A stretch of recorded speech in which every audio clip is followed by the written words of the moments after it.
சிறகடிக்க ஆசை சரியில்லை. அடுத்த வாரத்துக்கான எபிசோடில் நம்ம ரோகிணி இருந்துட்டு மனோஜ் கூட பேசி பழகுனது இது எல்லாத்தையும் யோசிச்சு பார்த்து ரொம்பவே ஃபீல் பண்ணிட்டு இருக்காங்க.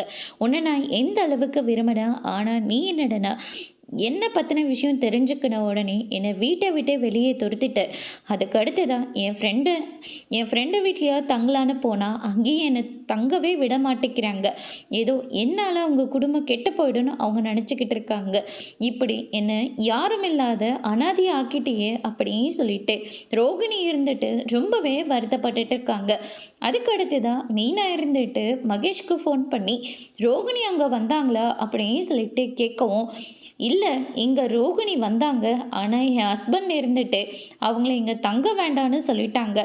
அதனால் ரோகிணி வீட்டை விட்டே வெளியே போயிடுச்சு அப்படின்ற மாதிரி சொல்லிடுறாங்க.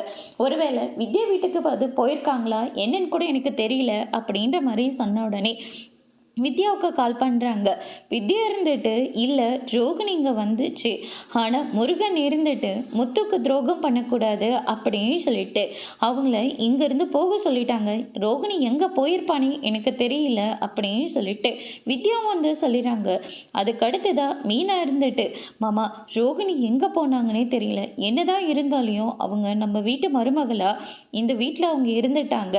நான் எனக்கு வேணா என்ன தண்டனை வேணாலையும் கொடுங்க, ஆனால் அவங்கள நம்பி அவங்க அம்மா இருக்காங்க, கிறிஷ் இருக்கான், மறுபடியும் கிறிஷ் வந்து அம்மா இல்லாமல் ஆயிடக்கூடாது அப்படின்னு சொல்லிட்டு மீனா இருந்துட்டு அண்ணாமலை கிட்ட வந்து சொல்லிக்கிட்டு இருக்காங்க.